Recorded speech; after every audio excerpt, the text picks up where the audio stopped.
Hello, friends. It's been ages. Welcome back. Welcome back to the Artist Within podcast. This podcast is produced and sponsored by Project Human Think, a new way to think about mental and emotional health. It is an organization that I founded to provide humans a space and place to express their existence and to be able to educate themselves on how to become an advocate, to inform themselves in ways of existence that they might not have been able to have before. So I'm really proud of that, and I can't wait to share so much with you this season about the organization, what we're doing, and of course, what the season's all about, reflections. I want to open it up with two things. One, that we are not medical professionals. We are peer to peer advocates. I am a peer to peer advocate, not a professional. This podcast for me is my way to communicate, express the things and the thoughts that I may not know yet or understand, and to walk through them with you. And of course, to share my experiences in this life with you, because I think that a lot of times we don't share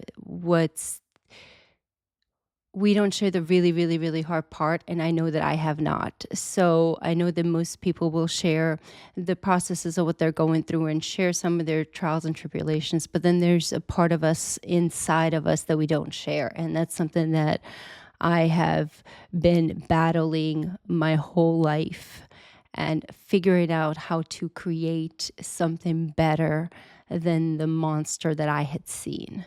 And so that's what I'm here with to do and to talk to you, so that anything I talk to you coming up in this podcast this year, my personal experience through my trauma and through what I have been diagnosed with and what I've researched and what I know in my human experience, again, take it with a grain of salt, because I am just a human experience this. I have no medical professional training. However, I am a certified nuisance in my humanity, and I will stand up for, advocate, especially now, for myself and for those who need to in my presence, need to be stood up for in my presence as well. And so I'm very, very excited again to be back this season, to talk to you, to share with you so much more, and to navigate this new journey that we have going on. I want to share the second part, which is our quote of this season. And it's, with today grounded, reflect on the strength, courage, and grace that carried you to this moment and what they are still teaching you. I added to this moment because I'm reflecting from this moment back on to moments in my life that absolutely changed and transformed me in ways that I never thought I could be transformed. I could be part of this world, or I could exist in this world, and let alone hold relationships and build the relationship that I have and the home that I have. I'm so full of life, you guys. I'm so excited. I'm so full of life. This particular episode is about literally my last year of life that's kind of happened. But it's going to take you starting off at 2019, because that was an extremely important and reflective year for me. And I want to share that with you because it's my testimony of how God has protected me my whole life, and how I am here in this life to be able to now learn it and process it and understand it from the perspective and this being an existence in mind that I've been given, not the one that I have thought I needed to chase. So to kick it off, before I go back to 2019, I want to not officially like announce as an announcement, but I've never said it publicly. I've never made it a big thing to, I don't know what to even call it. This is not a big thing, but it feels big to me, if you will. It feels really big to me. I've shared this with my most personal people or people around me that I know, or in casual conversations that I have with humans when I'm connecting, but it isn't something that I've shared officially, again, publicly this way. But I have been diagnosed with dissociative amnesia and complex PTSD, which really it should be complex PTSD and then dissociative amnesia, because dissociative amnesia stems from complex PTSD. And so, complex PTSD is complex post-traumatic stress disorder, and dissociative amnesia is where the mind erases your memories in protection or creates new ones. In my case, due to prolonged exposure to trauma, and so I have spent these last years in my building of my life and everything that I've been doing, really trying to navigate who I am, what my story is, what my narrative is going to be, how I'm going to redefine the rest of my life. And I spent so much time working from the backwards versus working from the point of where I'm at, right? So I would be living because of the complexity of the trauma, and the trauma. PTSD is no joke, and it's not something that I understood at the level and at any level really until I understood the symptoms of my life and what was happening to my body, and to what level PTSD, even a small level of PTSD, can debilitate a human body physically, let alone mentally and psychologically. But then what complex, like just the intricate level of someone's human experience at such a young age and such a developmental age can do to the physical body, because of what the physical body does to protect itself, right? And what the mind does to protect itself. In my case, I was I was a child of war. Like, that's my biggest trauma, if you will. I have way more than that prior to that that have obviously impacted me at such a scale of my how I interact with human beings now, and understanding what that means on my nurturing and my need to be a caretaker and a giver, because that was not given to me at the earliest of age, even though it was attempted, if you will. It just wasn't provided to the level that I had required as a child, and that any child literally requires, right? And at 5, the war happened to me, and until I came to America, which was 11, it didn't stop that way. But then when I came to America, a whole new set of trauma happened, because it's a whole new cultural shift, whole new life, leaving an identity. And because my mind was already used to erasing life of and my story, if you will, it was easy to erase any bad things that happened when I came here too. So up until like my 20s, I spent my whole life just not knowing or understanding who I was and where I was going to. And I acted like I did. I fit in very easily. I was able to achieve so many great things. I'm an A++ student, whether I have a memory of it or not. It's just ingrained in my body and my being and my spirit to be an ambitious and very uplifting human who wants the best, not only for myself but for those around me and those I interact with. I want the best because we're here for that. And I didn't know that it started with me. I really thought I had to work through the world's systems to get there and fit into so many boxes in different ways and shapeshift and change my life and change who I was, to be able to achieve goals and live this life of what someone else yet again has constructed for me. And so by the time I was in my 30s and I had my son, I was married. 2017, I created Project Human. And in 2017, I was I was at my lowest.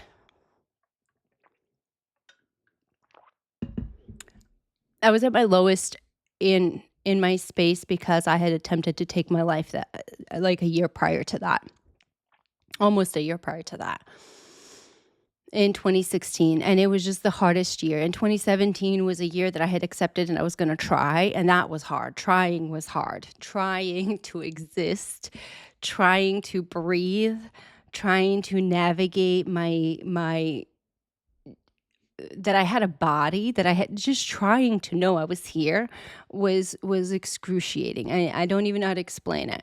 On top of that, that was just mentally like and spiritual battles that I was battling. The physical battle was so much more intense because of my trauma. And again, I didn't know this at the time at all. But the physical part of me was so intense.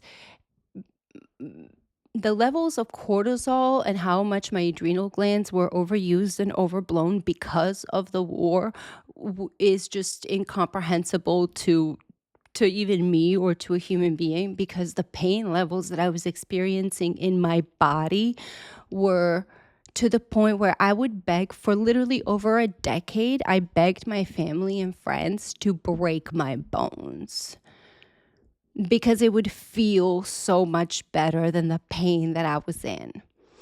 Like, I think back on moments of sitting on my couch and just bending my wrists, bending, asking my husband to beat on me, and he's like, no, absolutely not. Like, you're insane. He didn't say you're insane, but I'm sure he thought it. Um, and I would beg, I would please somebody, and nobody would listen, nobody understood because I didn't understand either. Like, I had no understanding. And I had one doctor whom I was very mean to, and I apologized later on. But he told me, Adela, it's in your head. And he didn't mean it, I don't think. He didn't mean it to be so, it's in your head, it's nothing like to do with you. Because prior to that, he also said, you're a woman, Adela, and hormonal. So there are two things that were happening prior to that, that the in the head part just went over my head. Um, and and so I remember just sitting there thinking, it's not in my head. There is something wrong with my body. There's something wrong with me. I don't know what it is. I cannot tell you what it is, but you're supposed to be the expert. You're supposed to know, and nobody's telling me. Try these things, try these medications, try that, try this. So I did. I did all of that. And in 2017, it was my last attempt of any of that, because I was really, when I told my son, who saved my life, by the way, when I told my son that I would try, he was 4 years old when he stopped me from doing the worst thing that I could have ever possibly, the worst decision I could have ever possibly made in my life. And I told him I would try. I really, truly meant it. Like, I don't know how to explain this knowledge in me, this know, other than I've known it since I was 5. I've known it since in any of my most vulnerable and hardest moments of my life. I've known that this little piece of me that knows that if I just try and trust the process, it'll be okay. Now I know that that's been God this whole time, but at that time I didn't know. And so when I told him I would try, I really meant it. And I would try with creating life instead of destruction. I would try being a better human being. I would try, actually, not even being a better human being. I would try by starting to find my humanity. I'd realized I lost every bit of my humanity. I lost who I was. I mean, I didn't even know who I was, let's be real. So that's out the window, right? So I don't even know who I am. I have 3 timelines of my life, 3 stories, 3 ideas and narratives going on in my head that is, I don't know what's real, what's not. And I'm sitting here trying to define my story, write my story for whatever work I was doing or whatever business aspiration or goal I had. on such a false level of a built character, right? This story that and I'm not saying that my character is not a lot of what I was, my ambition and um my tenaciousness and my determination, my hard work, all of those parts are ingrained in me because they're just ingrained in me. But the story I was telling of who I was, that I was so strong and so independent, there's nothing that can touch me, and that I am capable of anything and everything at any given moment, any given time. And not that I'm not, guys, not that we're not. But in real honesty and truth, we're not all at once if our being is not where it needs to be. And so in 2016, I was like, I'll start a nonprofit. I'll do this little thing. 2017, I made it official and started working on some things. And when we got our official letters in 2017, which was in July, we got our official letter saying, hey, you guys are official. IRS approved us. I was like, yes, let's go gung ho. I started working with another human here in the community, fantastic human, but started working with another human here who was holding a fashion show, and we were doing another fashion show. I was doing fashion shows all around the place, but we were doing fashion shows, and and I've produced a bunch of them at that time too. And what I had noticed during all of these productions and all of these interactions was that there's a certain level of hard work you're putting in and you're getting to, and it's like the final hour of someone's life or something that you're pulling off. It's like literally the day before or 2 days before these events or an event. And you're getting the call of, I don't want to do this. I don't care. I'm done. This is ridiculous. Nobody's listening. Nobody cares. Nobody's this. Nobody's that. And you're going like, what the heck is happening? I can't even process my own stuff, let alone this stuff over here. This is your thing. I'm just helping. Now we're going to stop it. And for me, I have always been, when you give your word to someone or you give your word to a community, you do your best to keep it. Now, have I kept my word all the time? No. Have I been the best at keeping my word at a timely manner? No, absolutely not. Absolutely not. But what I realized is my time, though, is not God's time. So I am keeping my word just in God's time, God's way, because apparently He's got better, greater things planned for me than I can think of. So I have to just keep following the path. And so in 2017, talking about the path, in 2017, let me pull this up now. For those of you who are watching, we're going to look at on our YouTube channel. For those of you who are watching, for those of you who are listening, I have a picture, a slideshow I'm pulling up of a tattoo I got in 2017 in a remembrance, an oath to myself and a commitment to myself that I was going to do my best to get the world to, not even the world, it wasn't the world at the time. Now, now I look back, it was really just the people around me, but get the world to see the world through my eyes, to see how I view this space and existence, to see the life and joy and positivity I have for this life, and the gratitude I had for this life. Not that I knew how to express it or what it really meant, but I knew I had it. I knew I wanted to share that with humans and be here. And so I got this tattoo, and it's got the shape of an eye because, seeing the world through my eyes. And then the world inside of it with a 717, which was my birth month. I'm born in July. And then the year 17, which was the birth month of Fink. And that was my 30th birthday gift to me. And I said, every year from this point on, I'm going to gift myself an accomplishment. I'm going to gift myself something that I can achieve. I don't care how big it is. I don't care what scale it is, but I will finish something. I will commit to keep my word to myself. Have I been great at everything? No. Have I finished and done something for my birthday for myself and created something? Yes, 100% I have. And that has been the beauty. Has it all been exactly what I wanted? No, not at all. Not at all. I've had to change things and change my mind, and have been, because in the creative world and in your expressive world and in the world that I'm making, especially documentary world or any of that, it's different. You are forced sometimes to navigate and shift the narrative because the narrative just doesn't fit where you started. And so 2017, I got that tattoo, and again, that's that tattoo. Now, fast forward to 2019, okay? 2019, I am driving down 2 days before an event, okay? Remember I just talked about how people don't care for an event. We don't care that we've committed or we're here or we started something. And I've been there. I do it all the time, every day, even with this podcast, even with everything that I'm building. I'm like, I don't want to do this. This is too much. And so here I am. I'm driving, I'm going to work, and I was driving to work up somewhere in Callahan area. And the reason I mentioned that is just because of the big trees that it has, and the way that this was set up. It was just so beautiful, and I remember it was out that way. So at the time I was doing hair, and so I was going out to a client to take care of them, and as I'm driving I get the call, and so I get off the call, and now I'm sobbing. I am at this moment sobbing my eyes out. I am asking God that I literally was like, I hear people say, and I've heard people say, God, send me a sign, show me that I'm supposed to be where I'm supposed to be because I'm done.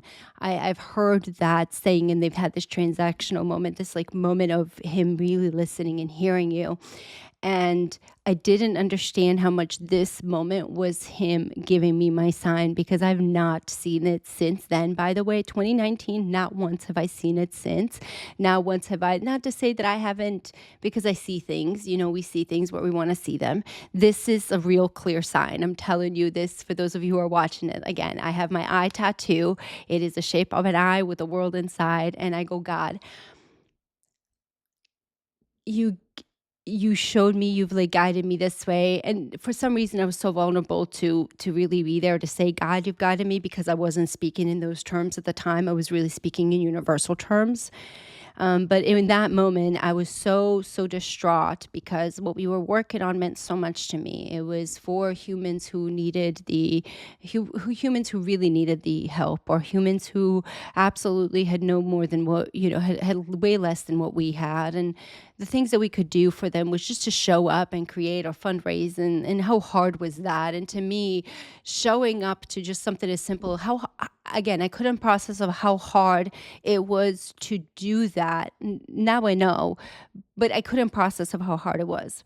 And I'm driving and I ask God. And as I ask and as I'm crying, I look up at the sky, and I kid you not. I kid you not. Do you guys see this right here? For those of you who are watching, okay, those of you listening, there is a straight road, just a straight path with these big trees of same level on both sides, like they're a guarded gate to me, okay, with a straight path, nothing in my sight, nothing at all, no one, there's no cars, there's nothing but a straight path. And in the sky itself, gray sky, okay, it was a gray day, it was a gloomy day. In the sky itself, there is an image of the tattoo of my eye, of the eye. I kid you not. It is right there. It's right there. There's nothing else I can tell you. So for those of you who are listening and want to see it, we're at the 23 mark of this episode.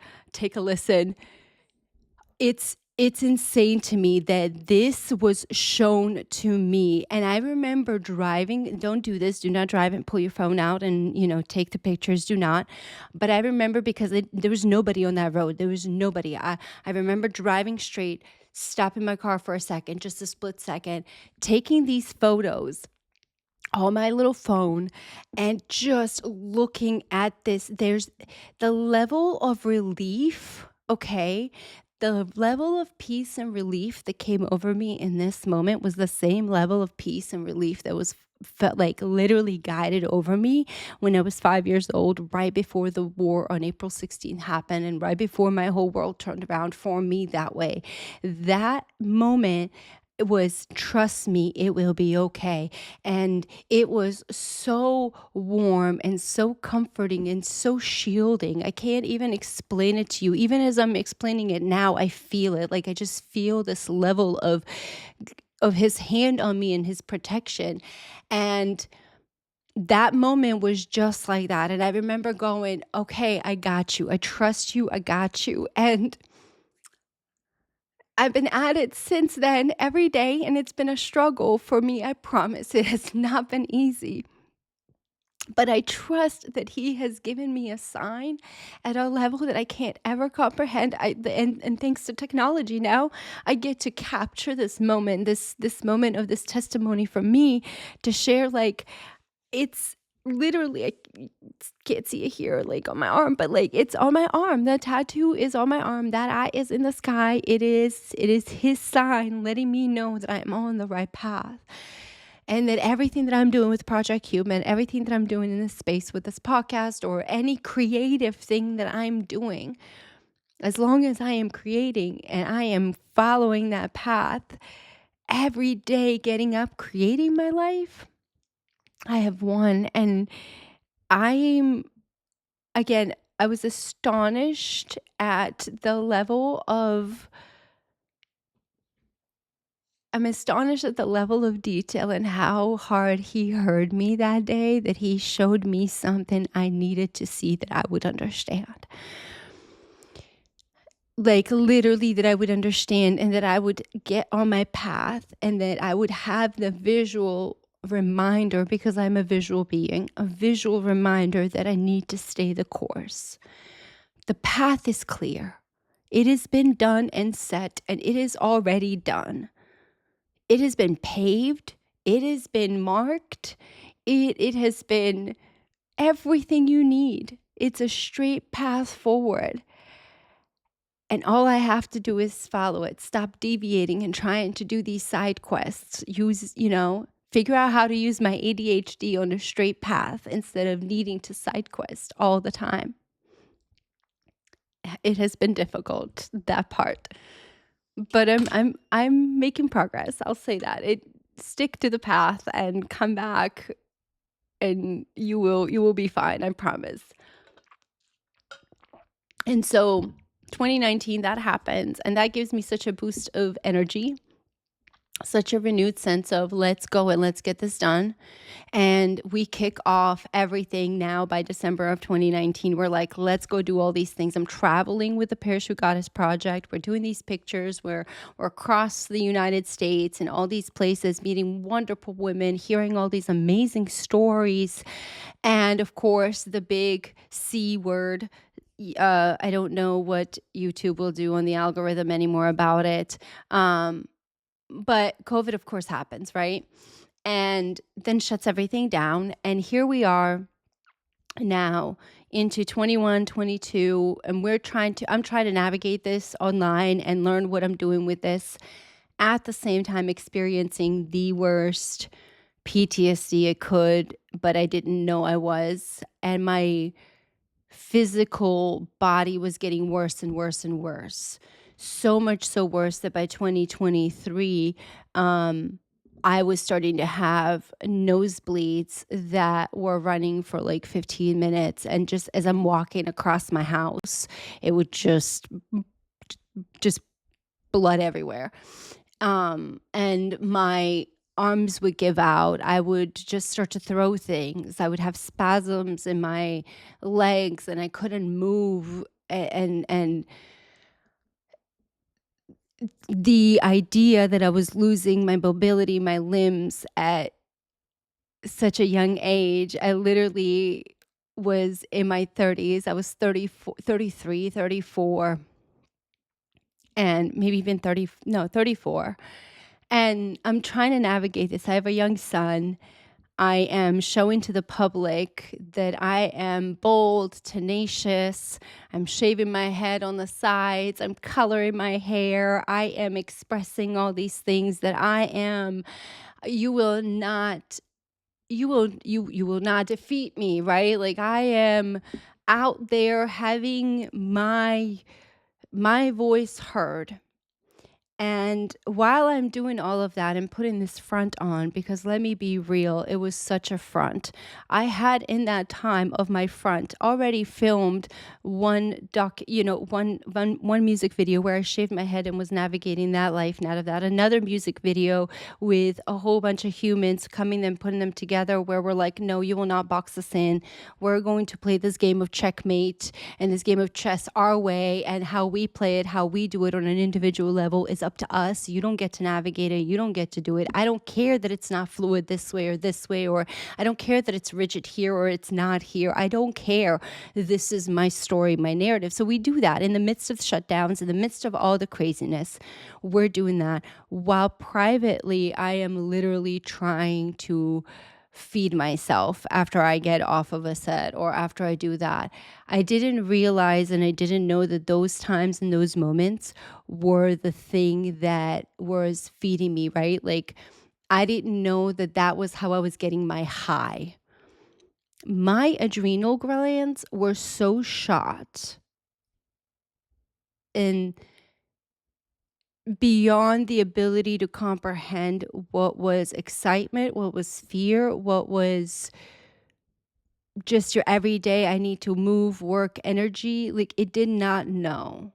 It either had it all the way cranked up beyond its own limit and seeking for a drug, or it was depleted beyond the ability of remembering who I was, where I was, losing a month of time of my life and coming back pretending like everything was fine. It was so intense. And like I said, by the time 2023 hit, those nosebleeds were getting bad.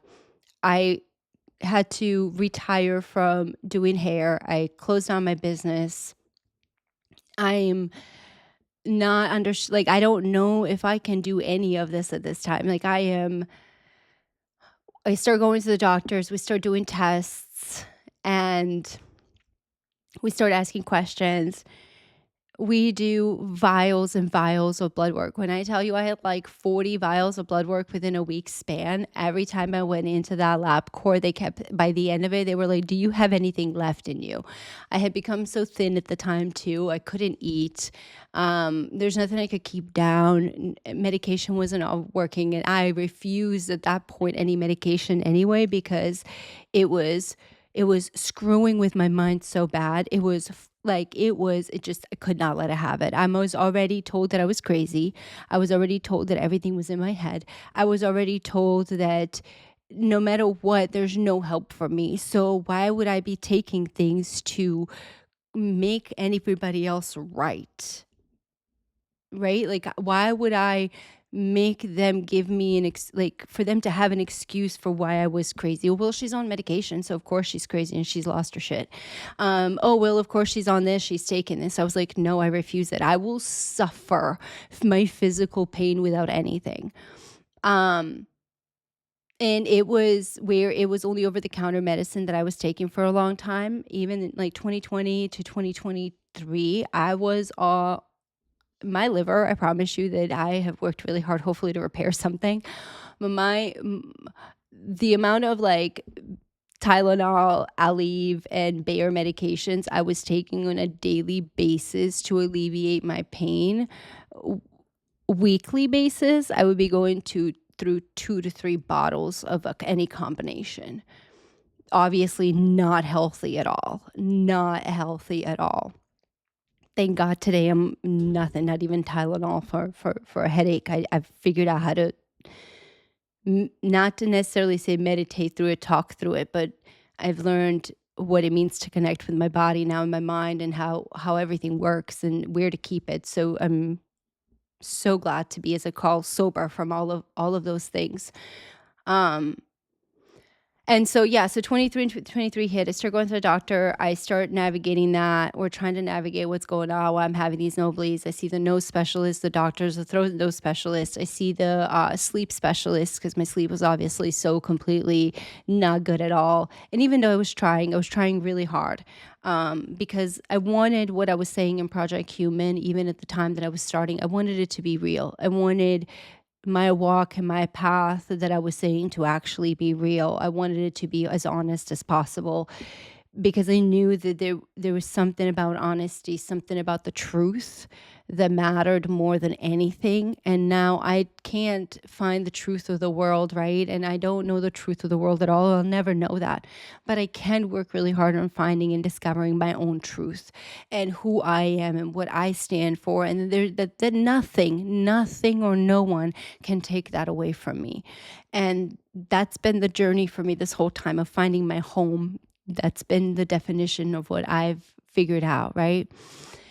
And so I go and I do these sleep studies. I'm hooked up to all these machines for a while, for a couple of days. We study that. They come back and they say, hey, everything is normal. Um, we do see some irregularities here. We do nerve tests, we do nerve studies. They find some irregularities, that things aren't connecting in certain ways. And so we go down the line of what could possibly be. We go through that it could be MS at some point. We go through that it could be lupus or all these other, or some, and even more nerve kind of debilitating diseases. I go through the MRIs, I get my brain scan, I get my lumbar scan, I get my everything scanned, my cervix scan, all of everything scanned. Where obviously this is taking now from, I started in March of 2023 and going all the way now until almost the next following March that we're trying to figure this out. So I am going back and forth from doctors. I am being offered all these different theories, these different narratives, these different ways, and I'm offered these different solutions. Adela, well, your fibromyalgia is this, your rheumatoid arthritis is this. So I was like, well, let's go I want to rule it all out. So I wanted to rule everything out. It took me a year to rule out that the doctor that diagnosed me in 2021 was wrong. I don't have fibromyalgia. I don't have rheumatoid arthritis. I I am actually extremely healthy for someone my age, and with what I've gone through, I'm not saying I'm perfect, but I am extremely healthy and I've worked really hard to be there. And I believed really wholeheartedly that there was a possibility of me having the power to take control over my life. Now, I didn't have the confidence to say it. I didn't have the words during those times. I didn't even have the capacity to understand what was happening until I actually looked back on those moments and sat in them and go and went, you know what? I did not like how these doctors spoke to me. I did not like how these lab results were not what I had asked, because the tests weren't what I had asked. The tests were what the doctor assumed I wanted or whatever, and just didn't listen. And so I started noticing all these little times in my life during that process in 2023 up to 2024 where the again, I am a nitpicker. For those people that know me, know that I am a nitpicker. I will nitpick the hell out of my life. But when you start to be around me in my life and there's patterns that I recognize and there's things that start to fall into place, I like patterns. I like things to be in certain ways. And when I notice patterns to be not so good patterns, I will call them out. I absolutely will. Now, whether or not I would have called them out the way I called them out now is a different story, but I'll call them out. And I started calling them out. I started getting very agitated in offices. I started feeling like nobody cared about my health. Nobody was listening, feeling so unheard, unseen. Uh, uh, and like I didn't know what I was talking about, right? Like I was being told that I didn't know what I was talking about, that I lived within my body, and I lived within my body my whole life. And nobody would talk to me about it. Nobody would direct me in any direction that would be solving the problem or getting to the root of the problem, but they would absolutely give me a diagnosis and then give me medication for it. And again, I'm a rule follower too, right? So at first, in my early 2016, 2017, 2018 days, I followed those rules. I would take the medications, I would follow, they would be bad, I'd get off of them, I do this, I do that, I do this, I do that, trial and error, right? But I'm also smart. Like I am actually quite smart. I may not present a lot of ways that I am, but I am smart. And again, I love pattern recognition. I love looking at things around me, within me that don't make sense, and how do I figure out how to make them make sense to me. And I started recognizing in my own patterns that I was listening to things that didn't make sense. Okay, well, then if I was listening to things that didn't make sense, how am I going to start taking control of my own life? Again, think that's how it came in. I had to be responsible and accountable for what I was saying and what I was doing. And I had to stand and walk the path that I was doing, that I was going to do. And because of art and because of every human that was ever coming into my life and holding me accountable or holding me responsible for things, or even just telling me to be in, like telling me the truth, I learned to start internalizing some things and going, okay, where am I allowing myself to shut off and not be receptive to what's happening so that I can really be prepared my own defense? Like, where are my shields? What's going on? Because right now everything is hitting me everywhere and nobody's listening, nobody cares. And I felt that around even the people around me that I called friends or partners or people I wanted to be around me. There was such an deep, I don't even know. Envy of humans to have relationships who cared about humans, or at least it seemed like they cared about humans in certain ways. But by the time I am where I am now, it was all superficial. Everybody just cared for superficial things, not the depth of a human. And I realized that you don't really find that much anywhere anymore unless you are, really close with humans that you really love and like and just really like, but no extension to that to your neighbor now, so or to a stranger. And I'm sure there is plenty of it because I experience plenty of it, but what I see on social media, what we see, what we're permitting in different ways, it's not that. It's not an appropriate human level of treatment across the globe or across the spaces. And there's a lot more good than bad, right? But I started noticing those patterns within myself. I was contributing to that. I was contributing to that in my words, in my actions, in my reactions. And I was contributing to that even in my care with my doctors because they weren't taking me seriously. I had to become so serious about myself. So 2024 comes around March. We come back that, hey, it's not MS, thank God. It's not, this, it's not that, it's not this, it's not that. Adela, we've ruled this out. Adela, we've done this. We recommend a psychological evaluation for extreme for complex PTSD. The way he said to me, my neurologist at the time was, he goes, for extreme complex PTSD with your case, because I couldn't process what reality. I really could not understand reality. And this is 2024, you guys. Now this is just like over a year and a half ago that was still learning to navigate. Even though I was living in this world and doing all these things and accomplishing, I was not understanding reality. And so he sat me down and he was so kind to me, in some way, but a little harsh, but kind at the same time. And he goes, Adela, you went to an extremely traumatic experience. I see this in soldiers all the time. I see this in humans who have been in positions that you have been. You've never truly spoken about the event. And even if you have in therapies or you've done that, you've never done the level of processing that you should have, within yourself to accept what's happened to you. And I'm going, well, of course I have. I've created a documentary. I'm doing these things. I've interviewed my mom. I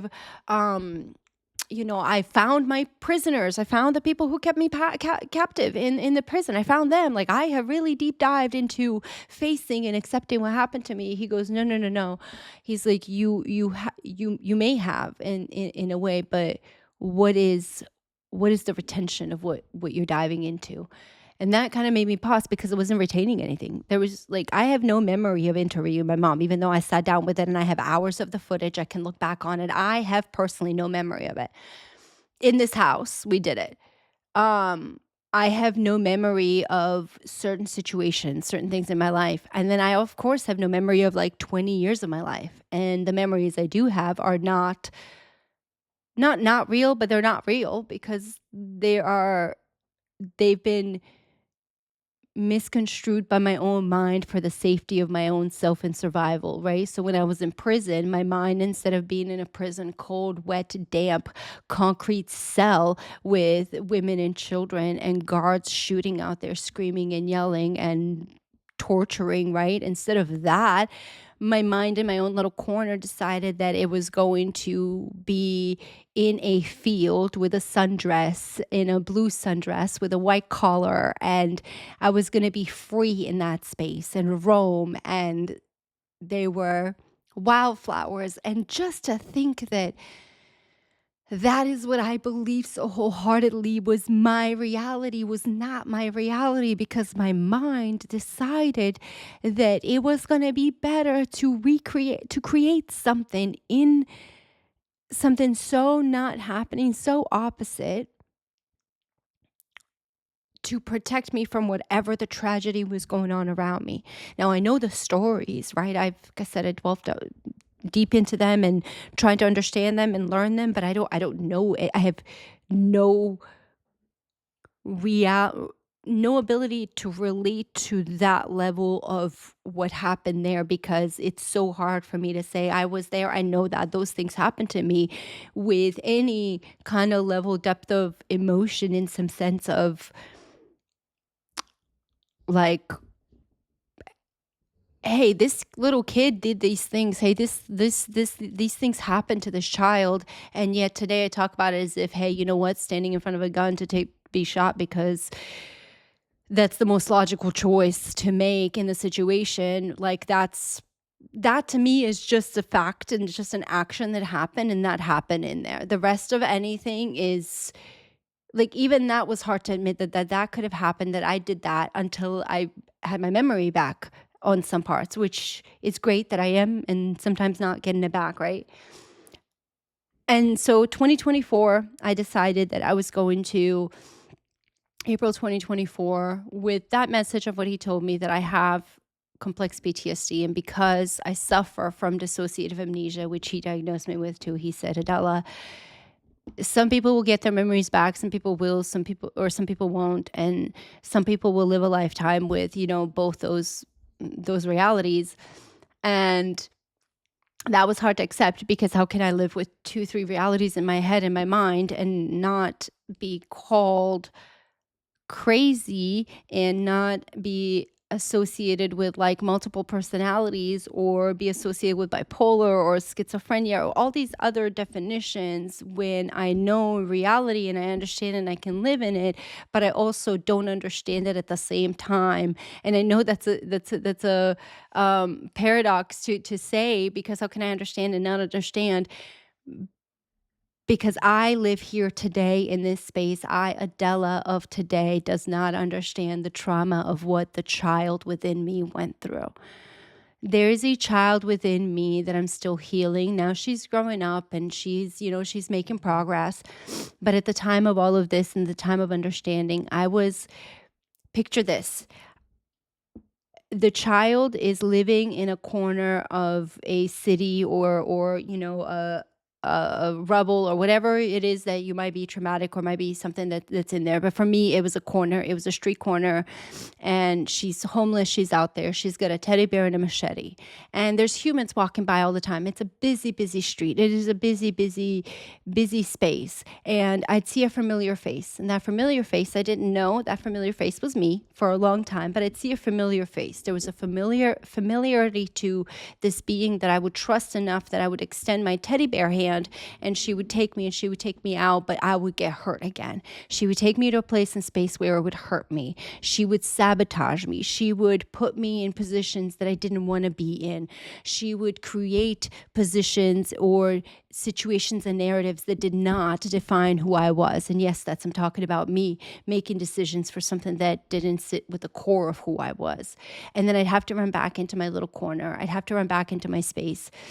And in that space, I'd have to figure out again, who can I trust? And when another person would come by, my machete would be up now. Now, if another familiar feeling moment would come by, my machete was up more. My machete was up more. And each time it would be up more and more and more, until the point that I could not feel my humanity. And all I wanted to do was just hurt, realizing that the thing that hurt me the most was me. Now, I'm not saying that my war and what people have caused me and the trauma that I had suffered at every level from every space, some that I'm not ready to talk about and some that I'll never probably talk about because there's no point to it in my thought process. And maybe there might be. I know that we say it helps people and all that, but sometimes the gruesomeness of it is just not necessary to understand the feeling of knowing that I've been there, I know it. And I didn't know that they weren't causing me that pain anymore because they weren't in control of my being and my physical experience anymore. So in 2024, I am 35 years old and I am asking myself, what am I going to do with this life? Because I'm sitting here at 30 asking myself what I was going to do. I gave myself Project Human. I'm going to do these things. And at 34, my child's growing up, my husband, I'm achieving my dream home. I'm achieving these little things. Yet I am so empty and so unable to do anything. And again, God is so good, and if I listen, I'll hear it. And if I decide to follow the instruction, I will, and I will bear the fruits of that instruction and the seeds that are sown. And here I am. He goes, claim it and relive it. And just like a couple of weeks prior to that, I had a breakdown of some stuff because memories came up, and I had somebody I confided in with and said, Adela, you're talking about something that like it didn't happen to you. It happened to you. You're really literally refusing to accept the fact that you were tortured in so many aspects of your life as a child and all the way up to certain levels that you've literally erased your life, and you think that it is okay to be able to live without that acknowledgement that way. And she didn't say it that way in that sense, but she said it in so many of those words. And I really have thought about that moment back and going, claim it. And then God said, claim it and live it. And so April 16, 2024, I decided that I was going to relive my day every day, and that I had my war every day. Starting at 6 a.m., I would wake up and I would relive whatever feeling was happening in my body, whatever thought was coming in. Some might be good, some might be bad. I was just going to live in that space because I didn't know what that meant. And let me tell you, the first 2-3 weeks were not so good because I had already decided to anticipate the trauma of those couple of weeks, right? I went into this knowingly. So the dreams were not good. My experiences were not good. I couldn't tell sometimes my days apart. But with more persistence and with every day waking up at that same time now with the intention of just reliving up to this moment and up to this moment with what I knew and what I had, and allowing my body to experience and feel it, allowing it to express what it expressed, knowing I had no limitations in my health and that I was healthy and that I could. That gave me so much, obviously, so much confidence. And I started really pushing forward to learning what it meant to live, how it meant to live the way I needed to live. And eating healthy, obviously, sleeping, writing down in my book, all the things I needed to do. And coming back to my faith. And that has been obviously the greatest strength that has been given me to what I need to is now my daily rituals are just, I took what happened to me in the war at the time that was so scary to me and decided that I was going to relive it every single day, not knowing what I was living. But I was going to recreate it in a way that I decided was meant for me, not the way that the universe or another human being or anything else. I decided what was for me. And I knew and when I say I decided, I really mean this conscious living of deciding to live the way I live. And the way I live is with Christ, through Christ, and every single day with that knowledge and understanding, really knowing that I walked away with the most protected being ever. I walked away without a scar. I walked away without a physical, mental scar. Emotionally, I am damaged as can be, if you will, like on a human level. I have a lot to work through. But to know that I walked away when so many have not, will not, and continue to not because of the human hand. It really is like, it's such a gift to be alive here, right? So I decided I'm gonna through it. What is so hard for me than to feel what I'm processing and living? Why is that so hard? And because it's difficult to feel your emotions. That's why. And I promise I was there. It was difficult to, it's still difficult to feel my emotions on certain levels or certain subjects or certain things. But I know though now, I know now though, the feeling them means that I'm going to be lighter at the end of them. It means the release of them. It means the letting go of them. It means the acknowledgement of something within me that I was literally refusing because I wanted to define it in some way or shape and not let it define me, which is great. But the decision to live the way I live is different than defining the narrative or the story. So before you can make that decision, before you can do that, you have to define it. And so I spent that year defining it. What does it mean to live in this way? What does fear mean? I went back to my doctors, asked my doctors back and forth the questions about adrenaline and cortisol. And this was also during 2023, just asking these questions when they would give me answers that I didn't like, because I was understanding some things. And they'd say, well, yeah, of course that would have an impact. Of course that would have an impact. Of course that would have an impact. Well, maybe you should try that. Maybe you should try that. And I did. And it worked. So holistic approaches do work, you guys. It just requires a little bit more work and a little bit more feeling through life. 2024, I'm kicking butt. I'm making it happen. I'm like, okay, I'm going to win. I'm going to do this. And come 2025, of course, as everybody's having their 2025, we're moving forward. And in April of 2025, 1 year almost to the day, as to the day of the war, where I'm like, I am 1 year in, I'm going to do this. What's the next? Like, I can't believe I made it through here. Okay, I can do another year then, or I can live through another thing or whatever it might be. I don't decide to, but God made a little bit of a decision. God made a little bit of a decision, you guys, to give me a little bit of present. Now, I didn't start this presentation the right way, so I'm going to start it the right way that I need to really quick. Bear with me. Let me see if my oh, there it is, my slideshow. Here we go, my slideshow. So here's what happened on April 10th. Now I can finally talk about this. Now I can finally talk about this. I have so much to talk about this in some upcoming episodes too, but I'm going to give you a tidbit of that. This here was really God's way of patience testing me and testing my resilience and testing my reaction, testing my tongue, testing my everything. Okay. So April 10th. Again, I am on this journey. I'm like, I can do this now. We're winning. I'm making it happen. And April 10th, I'm driving. I am maybe, I don't know, less than a half a football field away. I don't know what that's in yards, all that. I'm not great at distance, you guys. But I'm like half a football field away, maybe a football field away from the entrance to my son's school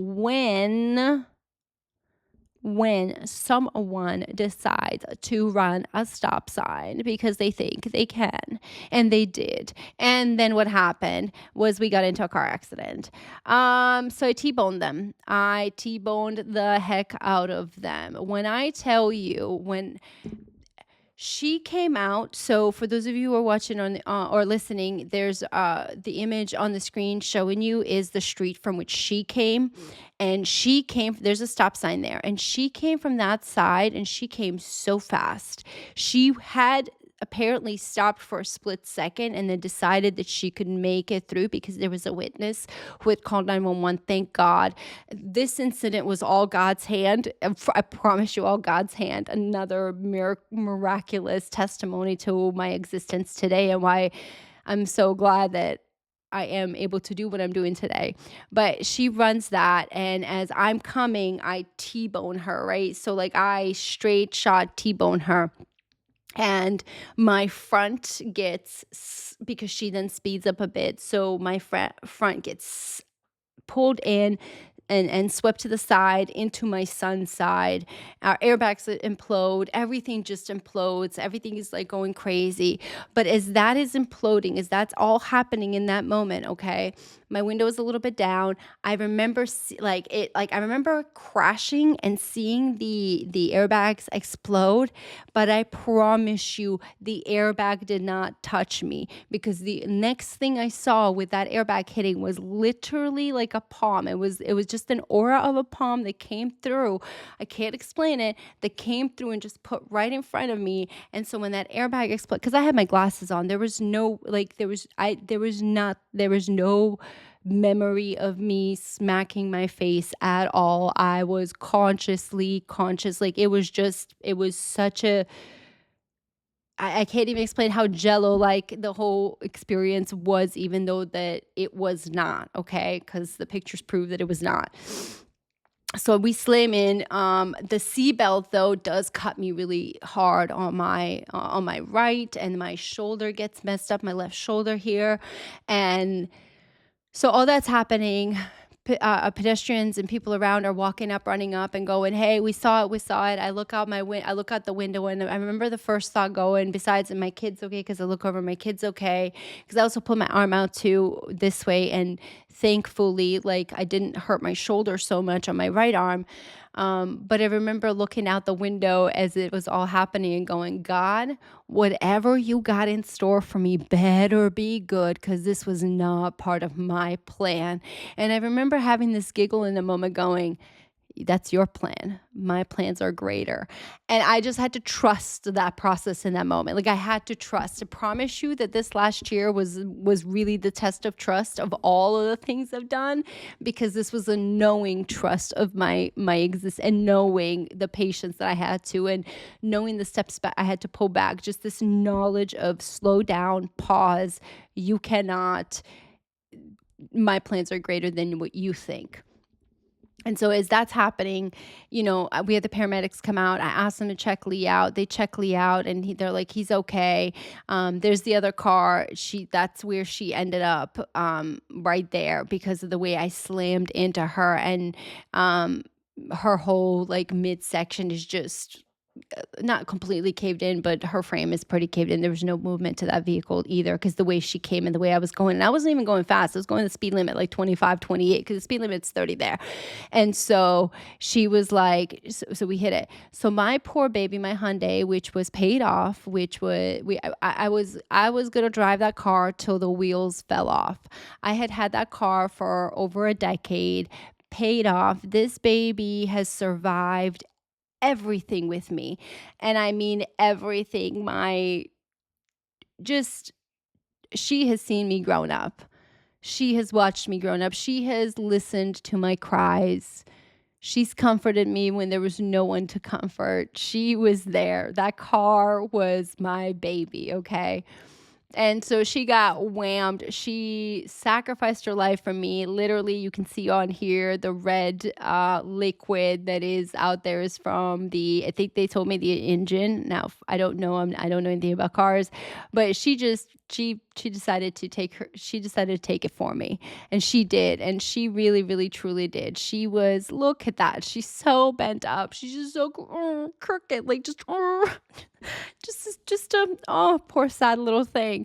And it made me so sad. It made me so sad to have to leave her. It made me so sad to be like, because I didn't know what to do next. I've been with this car before technology was invented for cars the way it is now, so I didn't even know where I was going to begin. And then two, I don't like change, okay? I'm a fluid person, but in my personal space and who I am very rigid in not liking change. I can change for the world or fit in and flow, be fluid and mold and do what I need to do to survive. I would prefer not to have that in my personal life. So if I could have the same car, same thing, same whatever, that would be great. Like the same soup every day, I'm okay with that. Like it's literally the less choices I have in my personal life, the better, because it gives me less anxiety. I don't like the amount of choices there is in the world. It's like, it really does. I like one thing. So anyway, she was gone. I cried. I had to take her back, and she had to be towed. We towed her to the house. She stood there for a day or two until insurance could pick her up, and she was out there. And then, of course, we had to go through all this stuff.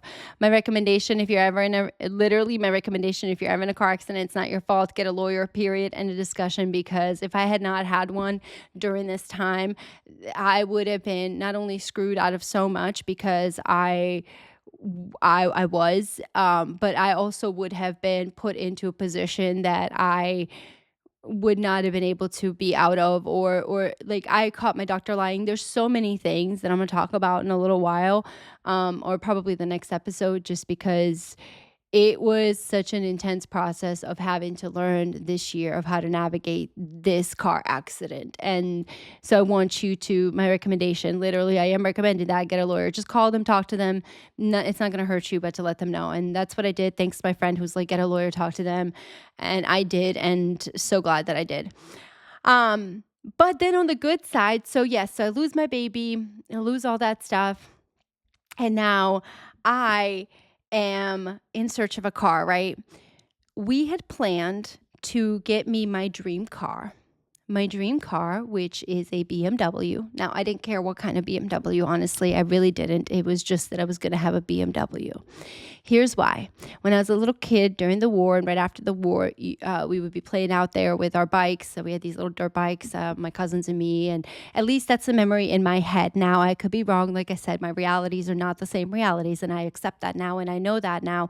But the memory is really ingrained because it was so hardcore somehow, some emotional weight to that, that it was at a location that something tragic again happened that way too. But we were playing we were playing out there in the field area, running around, and I found the emblem to the BMW cars, one of the emblems. And I remember looking at it, putting it on my bike, and going, one day when I'm rich and I am older and we get out of here, and when I can, I'm going to own a BMW. Like, I'm going to buy me a BMW. And so this accident happens, and I'm like, well, there's just no way now, because it wasn't our plan. My husband had just purchased his dream car. We had just done all these things to be working out of debt. Like, there's just so many plans we had, and we were going to run this for the next, at least 2 years so that I could be able to get what I wanted. And of course, that wasn't going to happen now. So not only did I just get into a car accident, my shoulder's messed up, I'm having to navigate all these things. And I'm also having to fight, yes, the disappointment, because it was disappointing that I might not be able to get the car that I had wanted. Not that I needed the material things, I didn't. I would be so happy with whatever I had. Again, I was going to be riding my car until it was going to, wheels fall off. Hopefully it was like, 2 to 5 years. But I'm disappointed in there, and we settle some stuff, insurance, we do all this stuff, and we have to get a car. And I'm talking to my husband, and I'm telling him that, hey, I really, I don't care. Let's just go get a car, whatever's in our budget. Let's make it happen because we need a vehicle. And he's like, what do you want? Blah, blah, blah. I'm like, well, what I really want, I'm not going to be able to get. So I don't want to talk about it. I don't even want to put it out there, because what's the point? I'm already disappointed. And I said it like that in some way. And he's like, we can still go to the BMW lot and look. And I'm like, can we? He goes, yeah, we can't get you a new one, obviously. He's like, but I'm sure we might be able to find you a used one, and maybe it might not be exactly what you want, but you'll still get a BMW car, right? If that's what you really just want. I'm like, yeah, I just want a BMW car. Like, I just want to say I have a BMW car. I know, you guys, this is a little girl with a teddy bear having a moment, okay? And so we go to the lot, and we go to the our Orange Park location, and Mr. Isaac greets us, and we walk, we're out there and we're looking at these places, and I see Miss Ginger up on that lot, and she's just sitting out there. She's the only Ginger at the lot at the time. And I just look at her, and I was like, that is my car. There's no way we can get it. There's no way, but that's my car. So we go through and we look at all these other models. We look at all this other stuff. And I'm just like, My husband knows me so well, because he looks at me. He goes, you know what you want? I was like, I do. And he's like, which one? I was like, that one. So we walk over. We look at it. The interior is beautiful. The outside is beautiful. It matches my car. It matches my spirit. It matches everything. I'm like, this is my car. This is my car. It's a little out of our budget. He's like, whatnot. I'm like, that's okay. Let's go look around. Let's, see. And if I'm still like, I can't find something else, like, and if this is just not for me, it's not for me. He's like, okay. So we drive around and we go to all these other car lots, which by the way, all these other car lots that I went to, I did not appreciate the such super sales. Absolutely, you don't care what I'm listening to and you just want to get me out the door sales kind of deal. And you don't really care that I have actual preferences. Um, I didn't like that. So just wanted you to know that's why I didn't buy a car from you. And if you see me and hear this and if you're watching, which you might not because you don't know who I am, but if you are and you see it, like that's why.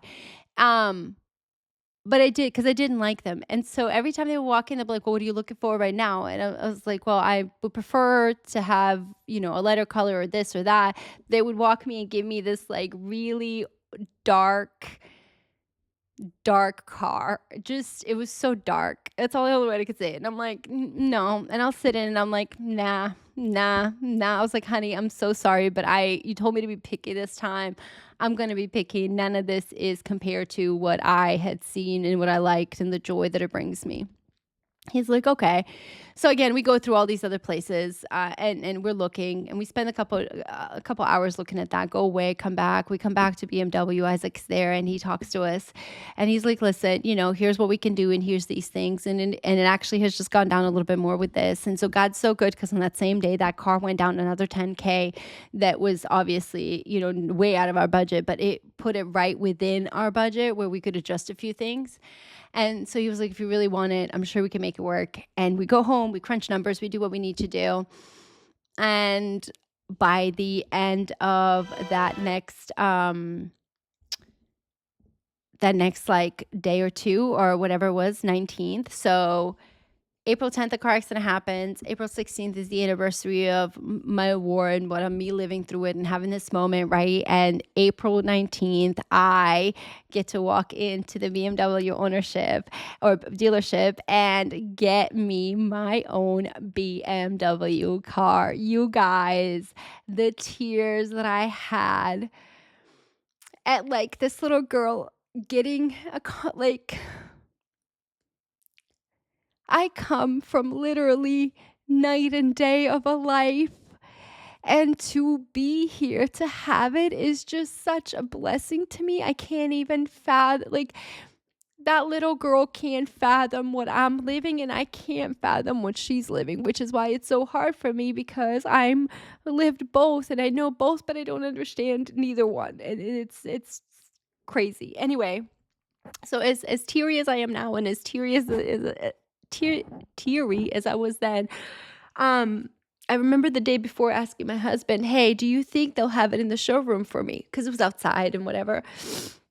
And he goes, "No, no, no, no. They're not putting it in the showroom. It's for the special new cars or whatever." He's like, "That's, yours is off the lot." And I was like, "Okay." I was like, "But do you think?" He goes, "No." I was like, "With Bo?" He goes, "Nah." I'm like, "I think they'll do it." And he's like, "Nah." So then we walk in, and guess what they do, you guys? They have it in the showroom with the bow on it. They put it in the showroom with the bow on it. And they didn't even know my story. Like, they didn't even know the story of, I know it doesn't seem like it's a lot, but to be treated so, it's a car. It's a silly car. Like, you guys, I get it. Like, it's whatever. But that experience showed me the level of, again, treatment of when you work really hard and you show up for yourself and you dedicate yourself and your family to what matters to you and to the light around you, and you followed a path. And again, God showed it to me in 2019 and he's always been following me since then.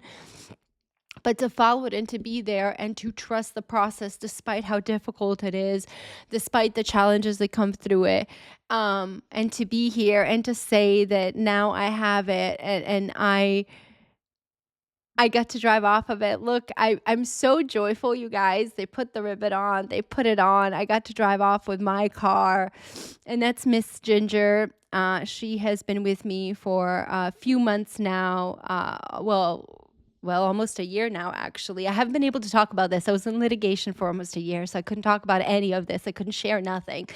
Um, and I just didn't want to talk about anything if I couldn't share it in real life with you guys of where I was at in my state of existence, what was happening, because it didn't make sense to start a can of worms that I couldn't finish or close or whatever. So here is an open can of worms of what's happened. Here is a finished can of worms of me so excitedly driving off my lot, off the lot. I call it my lot, but off the lot with my car because God blessed me so graciously to make all my little dreams come true. To me, they're massive dreams. To me, having a home, having a stable, peaceful, structural home is a massive dream, and I have it. Having a husband and a son who actually adore me, and they do, and I adore them, and a flow in my life that just is that makes sense, that I get to navigate, get to create, that nothing else matters outside is priceless, right? And getting to achieve these little moments as a girl, as a young little child that I never thought would be possible, that every single time that these accomplishments happen in my life, or these moments, these big moments in my life happen, I am able to look and say, look at what I did, and walk up to her and be like, I won't hurt you this time. I really won't. And she has every right to keep that machete up with me still. But I see that she's trusting me enough to let me take charge now and let me be forward, because I am stable enough for that. I am strong enough in my own light, in my own foundation for that. And on top of all of that, I have God with me now, that I'm not willing to be my own downfall, which in turn means that I will not allow her to be hurt anymore. Allow that inner child to be put into positions and places and spaces that do not belong for her, that are not for her. And being a mother taught me that. Having my child, having my son, knowing what I would never allow for him to experience, why would I ever have allowed it to happen to me? And why would I continue to be the one to be in charge of that, right? And why would I deviate from God's plan of what he has set for me, which is the peace, the structure, the stability of my life, the absolute blessing of life, literally the life and the breath that I have, that I get to create whichever way, possible way I could. It just reminded me of somebody telling me one day, Adela, pick a lane and stay in it. You have so many talents and you're so great at so many things.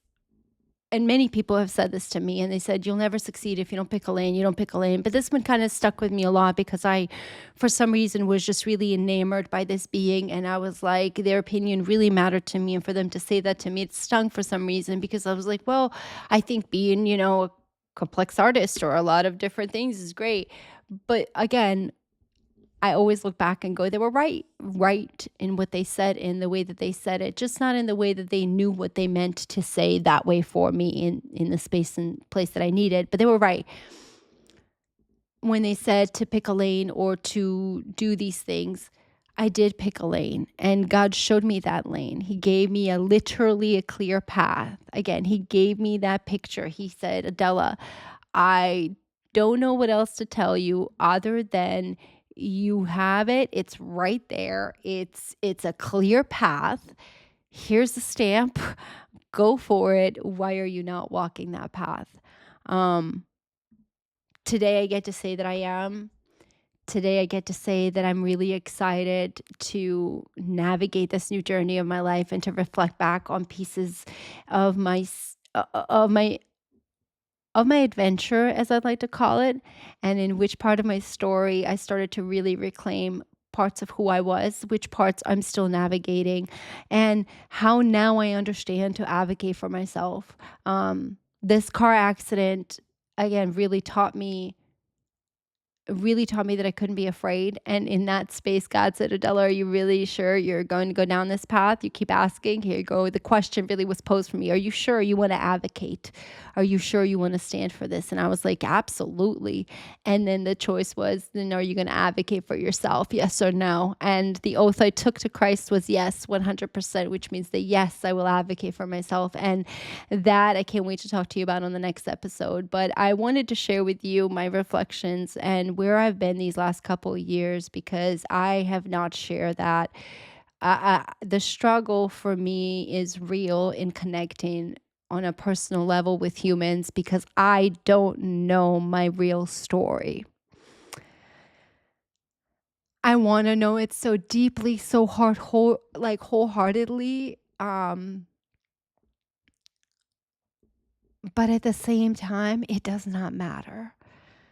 I know the story of who I am. I know the place that I'm supposed to be. I am light. I am joy. I am his child, and I am made in his flesh, and I am supposed to be here to create and to love and to nurture not just this whole world that we have to, but really truly nurture myself, be a steward of my home, steward of my body, steward of my mind and my soul, steward of my home and my husband and my son and my everything that means to me on a level that we would give to the outwardly all the time. And my 10 years of being in outside world, yes, I absolutely had the opportunities, absolute opportunities for the successes of the world, but at what cost would that been? There was always a question for me, what cost? And it was never at the cost of my soul or my existence, and at least the cost of my humanity, because without my humanity, there is no way I can connect to compassion and empathy. Without my humanity, I become the exact monsters that did the things to me that they did when I was a child, or that they are doing to humans and to children all around the world now. And I will never be that. I will never be my own downfall. I will never not know what I am, who I am, or my narrative. You will never, ever question. You can question. I mean, you can question. It's a free country. You can question whatever you want. But you'll never be able to question me and me not be able to come back and say, nah, you're wrong. And I say that with such confidence because I have the proof to say I know me. I spent time with myself. I did exactly what the doctor ordered. They said, Adela, it's in your head. Fix your head. So I went into my head and I fixed my head. I went into myself and I decided that, yes, you're right. I am the problem, but I'm also the solution. I am also the solution. So my whole message to you out of this podcast, I hope, is that do not give up, even in the midst of your own trials and tribulation, when no one's listening, when you're in your corner, in your bathroom, in your closet, when you're in so much pain and you're crying, or you have just that one human who can be there for you to process it with, just for that, even though they may not understand but are willing to take it on with you. Treasure that. Treasure the moments that give you the strength within you to move forward one step at a time and build on that building block, because the foundation of you is a lot stronger than you think. And that's something I'm really looking forward to coming to you guys this year with. My absolute certainty of, again, who I am, what my narrative is, and what I truly believe in this world to be the truth. And that is, 1, Jesus is King. 2, that we human beings are brothers and sisters and so worth the effort of life with just us. Like, we're worth it. I don't care what you think. I don't care what you believe. I don't care what you do in your life. I don't care because you don't care about mine. And that's okay. We're not supposed to care. We don't have the capacity to care for everything. But here's what I will tell you. I love you. I do love you. And I wish nothing but the success for you. I wish you the joy. I wish you light. I wish you happiness because you're worth all of that. And I know what that is now. I understand what that means now. And it means so much accountability for your life. It means so much responsibility for the things that you say you're going to do.